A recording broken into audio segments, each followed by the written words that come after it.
Assalamualaikum warahmatullahi wabarakatuh. Halo, perkenalkan nama saya Dewi Sartika dengan NIM 2285220017, kelas 2B, Prodi Bimbingan dan Konseling, Fakultas Keguruan dan Ilmu Pendidikan Universitas Sultan Ageng Tirtayasa. Di sini saya akan membahas mengenai developmental theory super lifespan development untuk memenuhi nilai ujian akhir semester mata kuliah bimbingan dan konseling karir yang diampu oleh Bu dosen Ibu Rauda C. Madali Muntai SPD MPD. Nah, sebelumnya siapa sih Donald S. Super itu? Jadi, beliau ini merupakan seorang ahli yang mengemukakan pandangannya mengenai perkembangan karir. Beliau lahir pada tanggal 10 Juli 1910 di Honolulu, Hawaii, Amerika. Nah, ayahnya merupakan seorang ahli dalam sumber daya manusia. Setelah lulus sekolah, Super belajar di Universitas Oxford. Terus pengalamannya di sana dan pengamatan bisnis ayahnya ini membuat Super menyadari akan pentingnya pekerjaan dalam kehidupan publik. Terus Super kemudian memutuskan akan mendedikasikan hidupnya untuk membantu orang lain menemukan harmoni dalam pekerjaan mereka. Jadi teori ini merupakan teori yang membahas secara mendalam tentang perkembangan karir individu. Individu dinyatakan matang dalam berkarir apabila ia telah mampu dan berhasil melewati setiap tahap perkembangan karir. Nah, sehingga kemampuan individu dalam mengukur dan menggunakan kemampuan dirinya merupakan salah satu kunci penting untuk dirinya agar bisa mencapai perkembangan karir dalam hidupnya. Super juga menjelaskan bahwa dalam perkembangan karir seseorang terdapat dua faktor yang mempengaruhinya. Yang pertama itu ada faktor internal, di mana faktor itu terdapat dalam diri kita sendiri, dan ada faktor eksternal yaitu faktor yang ada di luar diri kita sendiri, contohnya lingkungan sekitar.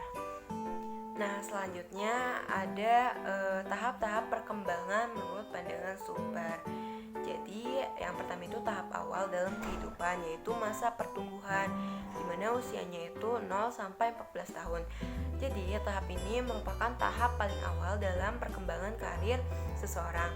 Tahap ini dimulai dari individu lahir dari rahim ibunya ke dunia hingga ia beranjak pada usia remaja awal, yaitu berumur 14 tahun. Pada tahap ini, individu itu lebih bercirikan rasa keingintahuan tentang sesuatu fantasi atau dunia bermain yang terjadi pada anak berumur 4 tahun sampai dengan 10 tahun.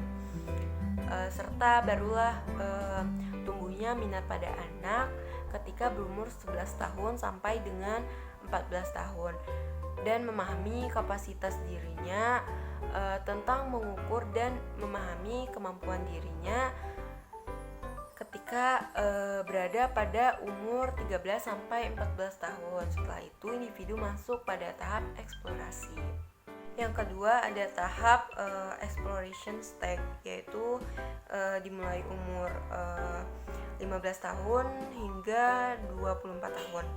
Tahap ini terdiri dari tahap pengenalan, dimulai dari umur 15 hingga 17 tahun, yang mana tahap ini tuh individu mulai memahami dan memiliki minat akan pemilihan suatu pekerjaan yang sesuai dengan keinginan dirinya.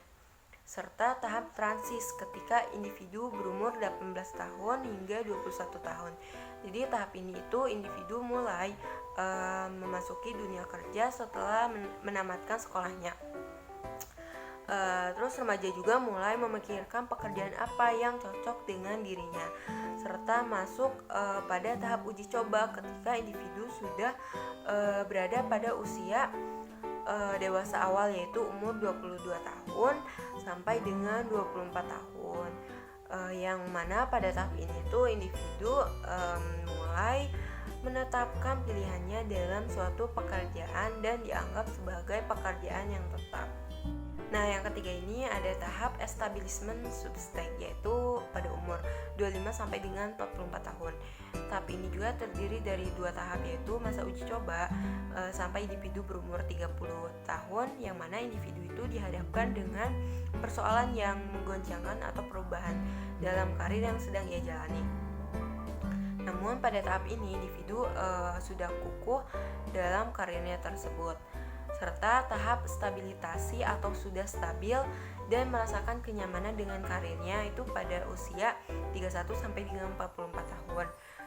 Yang mana individu itu sudah nyaman dengan pekerjaannya dan sudah menemukan kepuasan diri baik dari moral dan material dari pekerjaannya tersebut. Nah, yang keempat ini ada tahap maintain stage, yaitu pada umur 45 tahun sampai dengan 64 tahun. Jadi masa ini itu merupakan suatu masa individu menikmati hasil yang diperoleh dari pekerjaannya tersebut. Nah, yang terakhir itu ada tahap decline stage, yaitu pada umur 65 sampai dengan akhir usia. Jadi pada tahap ini tuh dapat dikatakan individu itu sudah tidak produktif lagi dalam bekerja karena kemampuan fisik dan pemikirannya sudah mengalami penurunan, yaitu pada usia 65 sampai dengan 70 tahun. Serta sudah tidak berkarir lagi atau pensiun pada umur 70 tahun ke atas. Nah, selanjutnya itu implikasinya dalam bimbingan dan konseling. Jadi teori ini itu diimplikasikan oleh guru bimbingan dan konseling di sekolah dalam memberikan layanan bantuan kepada siswa dalam hal mempersiapkan dirinya atau memperkenalkan dirinya terhadap berbagai macam karir yang dapat ia pilih sesuai dengan potensi dirinya sendiri. Nah, sehingga nantinya siswa ini benar-benar siap menempuh ataupun berada dalam kerasnya dunia pekerjaan dengan kemampuan dan modal yang telah ia peroleh dari mengikuti dan menerima bimbingan karir di sekolah. Nah, adapun kelebihan dan kekurangan dari teori ini. Jadi kelebihannya itu teori ini merincikan bagaimana perkembangan karir individu mulai dari tahap awal, yaitu pada ketika individu baru lahir hingga individu sudah memasuki usia pensiun, yang menandakan individu tersebut sudah berhenti atau hasil masa perkembangan karirnya. Nah, kekurangannya yaitu teori ini tuh tidak menggambarkan bagaimana agar individu pada setiap tahap perkembangan karirnya dapat berkembang secara maksimal, serta tidak memberikan gambaran individu-individu yang gagal pada setiap tahap perkembangan karirnya, sehingga tidak bisa memahami bagaimana seseorang individu tersebut bangkit dari kegagalannya dalam setiap tahap perkembangan karirnya.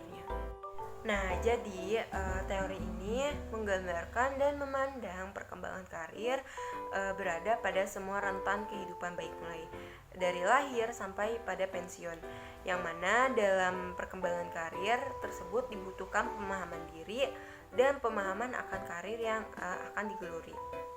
Sehingga sangat penting peran dalam implikasi teori super life span theory ini diimplikasikan dalam memberikan layanan kepada siswa dalam konteks bimbingan karir di sekolah sebagai upaya mempersiapkan dan memantapkan siswa dalam menempuh dunia karir setelah menamatkan sekolah.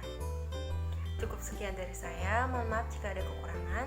Wassalamualaikum warahmatullahi wabarakatuh.